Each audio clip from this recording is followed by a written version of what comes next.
All right, welcome everyone. Welcome to Growth Monday. Very excited about today's show and a good old friend. I've got a good old friend in Izabela Lundberg. She's joining us today. If you haven't seen her content already, you should really be following her. She has some great content about leadership, how to get that leadership mindset. And so we're going to be talking all about that today. But without further ado, I want to welcome the great Izabela. Welcome to the show.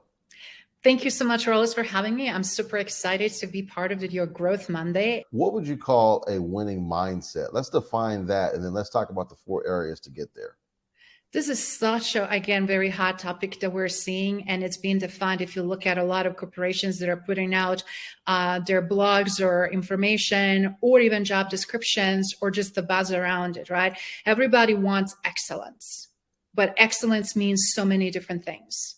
In order to receive and achieve excellence, it's not perfection, two different things, right? Right. You have to have, starting with the one leader, with one example, what that looks like on a daily basis and what that looks like consistently. So to me, to have the growth and leadership mindset and to have that opportunity, it's knowing I am subject matter expert in many things. At the same time, I'm a student for life.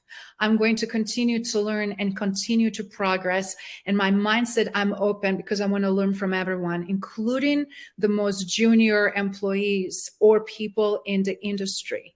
Because with those perspectives, with that open mindset and growth mindset, we get chance and opportunity to really understand, to relate with everyone, which we have to as a leaders, to connect on more deeper, profound level, genuine level, in order to solve problems and navigate today's complexities, right? So to me, in short, is lifelong learning attitude with positive mindset and openness to learn from everyone else. So let's get into that first area. We're talking about the 4 areas to help us to develop that winning leadership mindset. For you, what has been what's your first one you have listed? Maybe in no particular order, but what's the first one that you have listed? So obviously for me, it is understanding and having this amazing self-awareness. How we can get, because everybody, as I mentioned in the past, previously, everybody is looking to have, for example, customer excellence or operational excellence or workforce excellence, but without demonstrating what that looks like. So we have to be able to, first of all, exude that in ourselves as a leaders, if we are leaders and if we're taking that responsibility. And that blended with the power and authority that we have, and power in terms of decision making, is the most winning combo.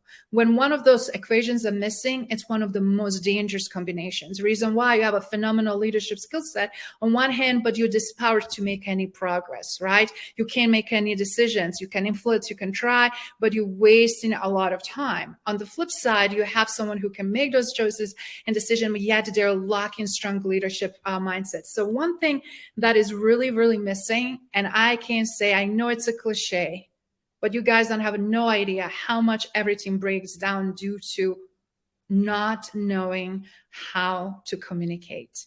Ooh, communication is crucial. And that strips down to really how you achieve to be that winning leader and how to create winning champion cultures in your organization, because you can't have that without knowing, first of all, not only the style, the tone, the posture. We can go into analysis from psychology standpoint, but the reality is, how is our communication, choice of words, affecting others? How frequent it is, how inclusive it is, how heart-centered it is, how genuine it is. Yes. It's sadly, Rollis, a lot of people are communicating only when something is wrong. And that triggers people. Higher on top, it's like, can you say something when something is going right? Because when we communicate, then we're not fearing the boss who is going to only communicate when he has to say what's missing and what was not done right. Yeah, absolutely. Yeah, that's something that I had to grapple with very early on in my career as a leader, is trying to find other times to communicate just other than when I need something. So that's a good one. And a key is actually inspirational leadership communication. That's really what is this all about. That is one of the highest skills that we need, not only now, but in 2023 and moving forward, to close that gap, right? And what I mean with inspirational, are we uplifting? Are we sharing? We can share gloom stuff, but also how are we going to go about? We have to downsize, but with what team that we have, this is what we're doing. This is how it's going to look like. Anything that can really inspire others. And if it's not inspirational, we still struggle heavily with disconnect, right? With the no much people connecting to one another in terms of engagement.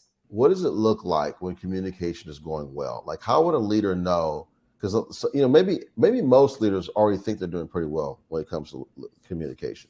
So what are some signs that they actually are doing well? It's just some validation we can give to let them know, okay, I'm doing well, or maybe this is an area I really need to do some work on. For a leader to know that you're doing well with your communication is when the quietest person in the room is speaking. Ooh. When you create psychological safety, when you don't overshadow and just demonstrate what you have to say and leave the room, when you allow others to talk, when you create this inspirational, engaging, thought-provoking statement or question and impose on everyone.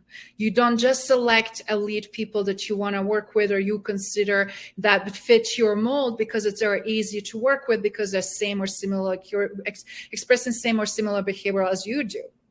In fact, actually the ones that are different to think differently, because leaders, true leaders, they are not afraid to hear opposing way of thinking or different way of thinking. They actually welcome that. And when you have blend of those, just those few factors, magic truly happens. What's a way that we can kind of honestly examine if we truly are coachable? Is there any tips you want to give us on that? If we truly are a coachable leader? I love that because obviously people that are coachable, they have open mindset. They're curious. They're willing to learn. They're willing to ask questions, but also allowing others to probe and ask them a lot of questions. They're not feeling insecure because or ashamed. They're open to feel like where they're at. And it's okay, because a lot of times if we're posturing and trying to portray that we're somewhere else when we're not, we're going to fail. We're going to have a lot of conflicts and problems. So coachable people, those are the standards cliches, but what people forget to do that, being authentic yourself. So being authentic yourself. Okay. To be vulnerable with you, to say, Rollis, you're doing something amazing with your entrepreneurship endeavor and you're having tremendous success. I'm struggling. I'm not sure what I'm not doing right. Are you open to teach me, or are you open to show me, or at least to go over my daily method of operation or things I'm doing but I should be doing? What I am missing. What have we covered so far? I want to make sure I'm right in the span of time here. What did we cover so far? We did about inspirational leadership and communication. Obviously, communication and a little bit of different approach to that, what that entails. And then what we need to really focus when we talk about communication, and not to skip on that. And also creating psychological safety, how important that component is in order to create the environment that it's needed. In many ways, those are also competencies that are must have, but they're missing the most. That's why it is that how to create that win-win situation and how to create that great leadership, right? Yes, absolutely. And the third one would be how we foster these meaningful, beautiful connections and trusted relationships. I would not be here if you don't have trust in me. Also, if we didn't have a chance to interact and see not only our posts but also see our growth on LinkedIn in the past few years, right? And then opportunity to really know, like, oh my God, Rollis does quality work. I'm so impressed by him. Of course, I want to show up and serve him and his audience on the live. You see, it's like it's not just internally what's going on with team dynamics, but what's going on externally. Where do we go? Where do we show up? Where do we figure that is great trust and relationship established? And those things don't happen overnight. And it's very important to nurture that. And that is so crucial to create that winning leadership mindset and winning outcomes that so desperately so many leaders need. Well, guys, again, thank you very much for watching today. Izabela, thank you for your time. You were amazing today.